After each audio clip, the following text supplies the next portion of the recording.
Louisiana beer reviews. Laughing Dog India Pale Ale. I've never seen a dog laugh.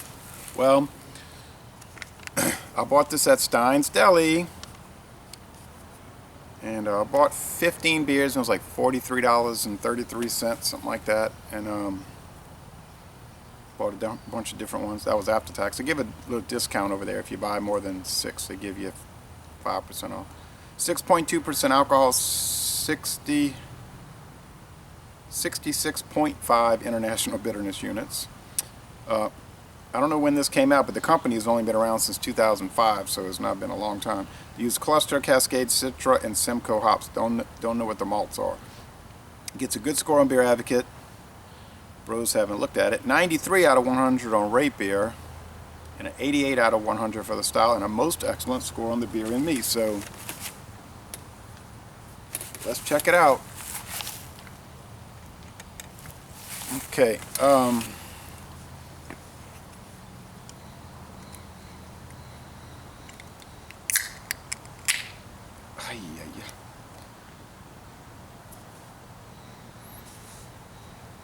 Kind of went all over. Now they say on the website that it's only sold in 12-ounce bottles, but you can see this is a can. I noticed the website said 2013, so it may not have been updated. They might have not done such a good job keeping their stuff up to date. An off-white head, very thick, and in a gold and orange gold, but mostly just gold appearance. I see a few little stray bubbles, and there's a whole lot of sediment in here, like super fine powdery sediment from top to bottom. Just particulate matter kind of roiling around a little bit. The aroma,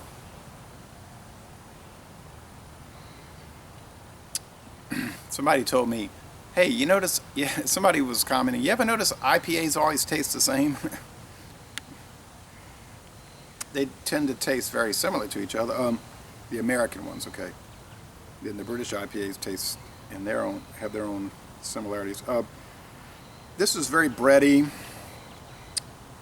You know, you get your mild, bready barley malts. And there's hop oil in the background.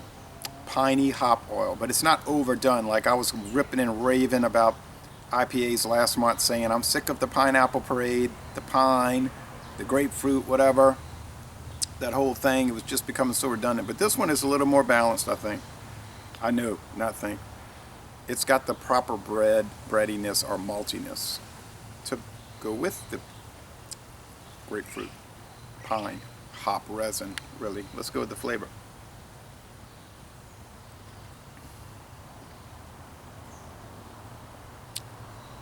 Same thing. There's a lot of sweetness here, almost like sugariness. A good amount of hop bitterness. It's pine oriented, but it's not like pine needles. And you can really pick up the bitterness on your tongue, that 66.5 IBUs, but it's pleasant. It's not harsh in any way. My complaint with the New Belgium Rampant was that it was harsh, and one of the viewers said, yeah, fleshy hops, and I said, yeah.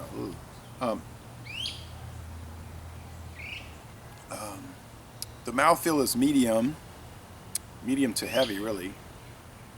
There's a fullness to this body, and it's a little soft.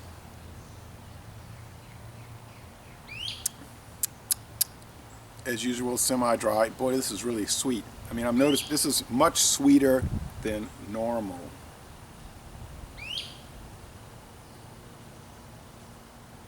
Now you might say, how could it be sweet and dry? I don't know.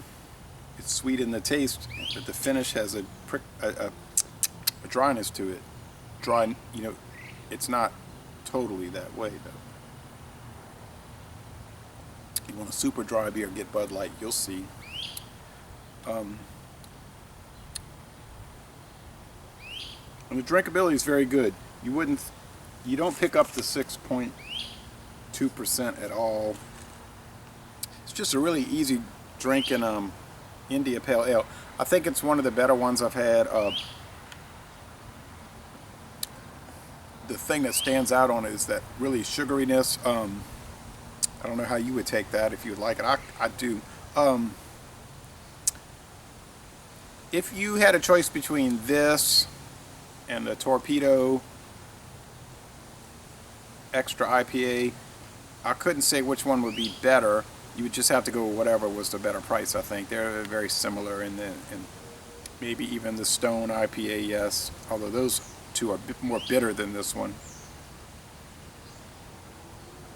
But I think you could just look at whoever has the best deal at the time on sale, whatever. I would give this a solid A. I think it's most excellent. I think they did a really good job with it, and I would highly recommend it.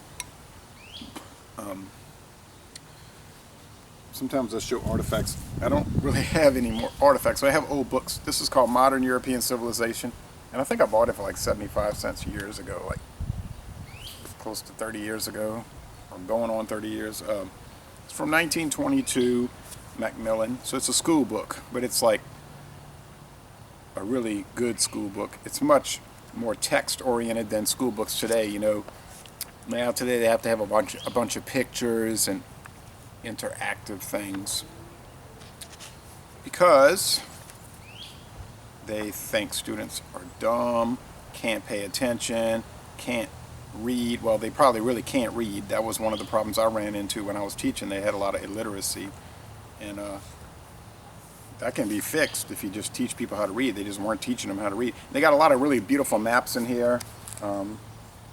This is Europe in 1815. And the book is in really good shape for being 93 years old. And if you wanted to learn a lot about modern European civilization, you could read this book and you'd learn a lot. And it also goes into China and Japan and the Near East. This is up to World War I, when that whole area was coming apart because the Ottoman Empire was collapsing and everything. So certainly a book to read, and I enjoyed reading it.